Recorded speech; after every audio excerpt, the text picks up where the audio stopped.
We have seen the static text field, which is just a static field, a text field, or we can say a static text. So generally which will be required for the captions or some alert messages, the instructions in the alert messages, or some descriptive information which we are providing, right? So all those comes under the static text field. And as usual, regular guidelines we need to follow, but apart from that, any guideline is there which is saying about the that static text field is we should not,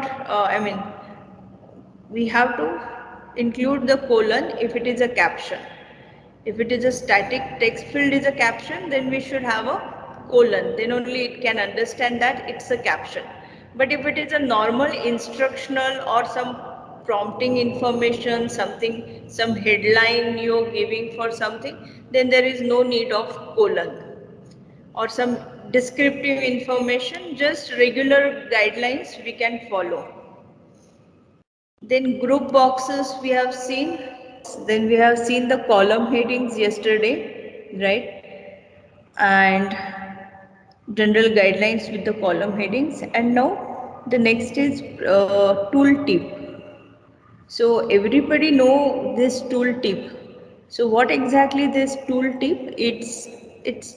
It's just a presentation control, because we just understand from that. By reading that instruction we can understand what control is. For example, in the figure it's shown, so there is some icon or there is some control tool.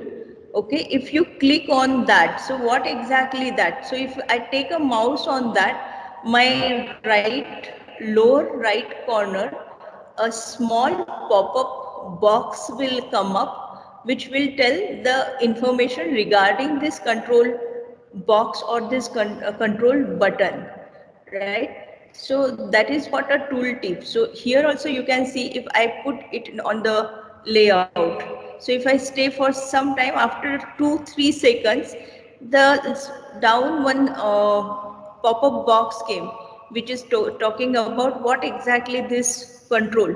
So it is nothing but the slide layout. And what is slide layout? Change the layout of your slide. So whichever button I will move, if I'll go over here, it will give the information. It's a tip regarding that particular control button or particular control, right? Regarding that control. So it's nothing but a small tool tip, is also called as a screen tip. It is a small pop-up window containing the descriptive text that appears when a button is moved over a control or the element either, right? So this is what a tool tip. You can see here, wherever we will be, whichever icon which is active icon we are moving, after 2 or 3 seconds it will pop up, it that window will pop up. So this is a tool tip, that this is tool tip. So when we leave this, then it will also deactivate. I mean, that tooltip will go invisible. It will become invisible. If I click, see now here also, but when I will activate on this, if I click on the find, then that tooltip box should get deactivated. So see, if we are, so that means what? Whenever we are making that control to get activated, the tooltip box should get hidden, or it should be it should not visible. So that's what we have to take as an programmer or as a developer designer.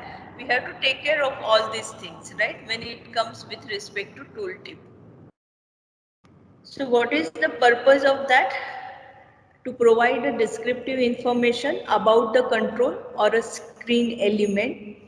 What are the advantages?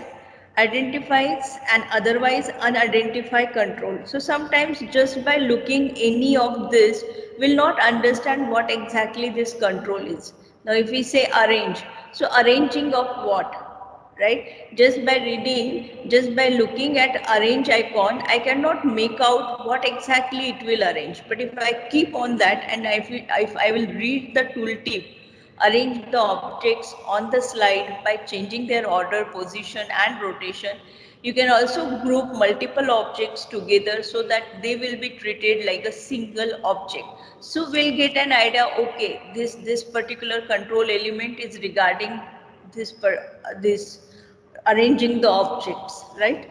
So this is what advantage identifies an otherwise unidentified control, reduces the possible screen clutter caused by control captions and descriptive information, and enables the control size to be reduced, right? So this is also because if you wanted to give the information regarding this, so if you make it completely visible for all the time, then it will take a lot of screen space, right? And there will be so many things on the screen. So it's nice that there will be a tooltip which is work only when our mouse cursor or our mouse pointer is on that particular screen control. Then only it will, that particular tooltip will get activated, it will be highlighted, right? Disadvantages not obvious must be discovered. That means they wanted to say there is no anything like they have discovered as a disadvantage, but sometimes some people might be feeling it as distracting because some expert users, they know each and everything about all the controls, so for them it is not required this tooltip and all. So for them it might be little bit distracting. So proper uses to identify a control that has no caption, to provide an additional descriptive or a status information about the screen element, right? So let us move to the guidelines of this tooltip. So what are the guidelines? Display after a short timeout. For toolbars, provide a brief word as a label. Use mixed case in headline style. So these are the general guidelines. For other elements, use mixed case in the sentence style of the presentation.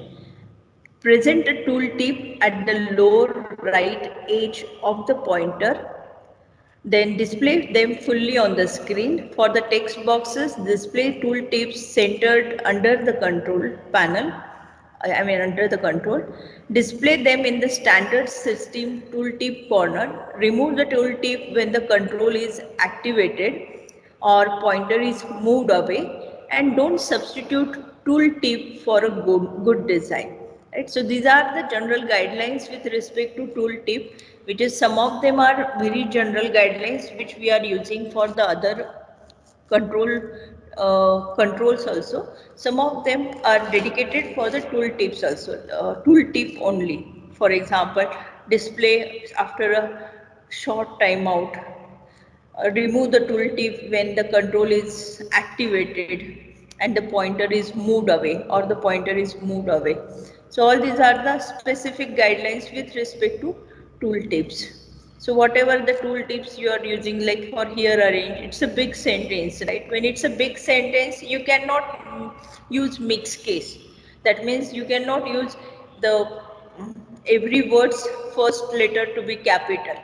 It is a sentence style, so make whatever general guidelines are there for the sentence, that only the first words first letter should be capital, remaining all the words and letters will be small letters. But if it is only a single word or it is only a two word or something, so this layout where it is only a two word slide layout, so S is capital, layout L is capital. So if it is a small tooltip, then you have to take care of mixed case headline style. If it is a sentence like this, then you have to make it a normal general sentence guidelines. That is what